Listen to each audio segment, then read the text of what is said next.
You're right. I mean, the labor number was very disappointing. We were looking for 50,000, came in 140,000 jobless losses. But that was probably mainly on the coronavirus. Yesterday, we saw the worst day since the outbreak for the United States, 4,000 deaths yesterday. It was a bad day for us all the way around. But the market is shrugging everything off. The market right now is looking always forward going. So we believe the coronavirus will be under control by the summer. That's what most traders are thinking, with the vaccine rolling out as it is right now. And that's basically what it is, because the jobs number very disappointing, like we mentioned, but that was all on the back of the coronavirus.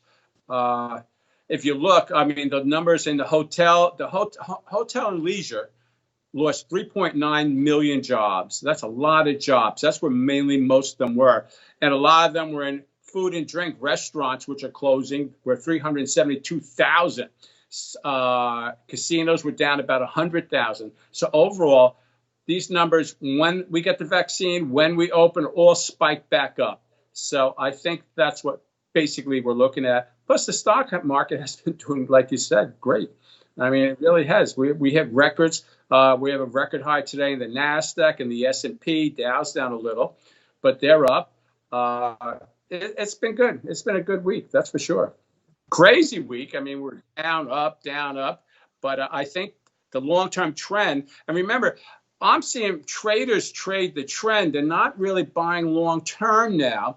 They bought long-term before January. Now they're not getting involved right now. It seems as they're doing they're trading the trend. So like on Thursday, on Wednesday, they hit the techs. They were selling the techs. They were shorting the techs.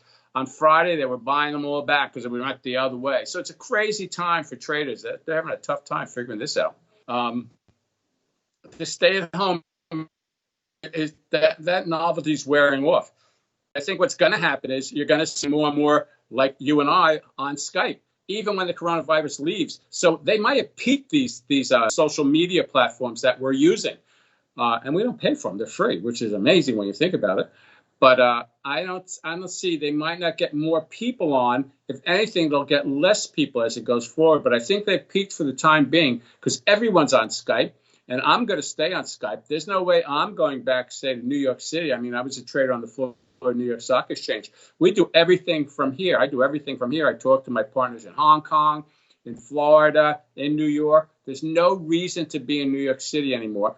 We're on these free social media platforms, and we're going to stay on them for the conceivable future. So I think they've peaked out. I don't know if there's much more growth. I think, if anything, there'll be less growth going forward because some people will go back to work. They'll have to go back to work. Offices will have to open and things of that nature. But for a lot of us, no, we're not going back. First of all, the blue wave, I'm not so sure it's a blue wave yet. I mean, President-elect Biden hasn't taken office yet. His proposals haven't been ratified.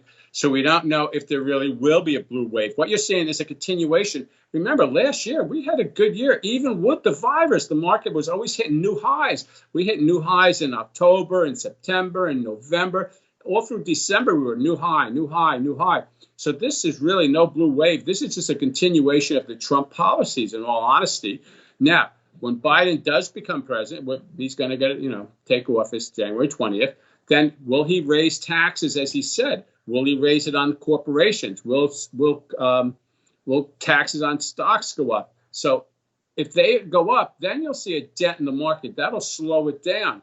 Now, we saw the coronavirus hit a all-time high. We saw the 4,000 people die yesterday. And the number is staggering for the job number. It was a very bad jobs number. Now, if that continues, that's going to hurt the market.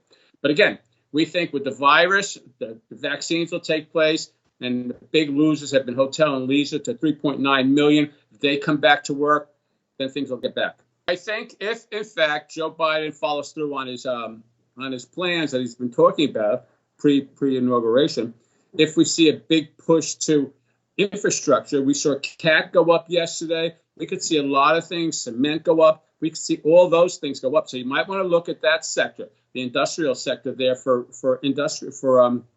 for work on highways and buildings and things of that nature. That could definitely go up. Like I said, we saw a pop in CAT. We also saw a pop in the dollar. The dollar was trading below 89. Now it's trading above 90.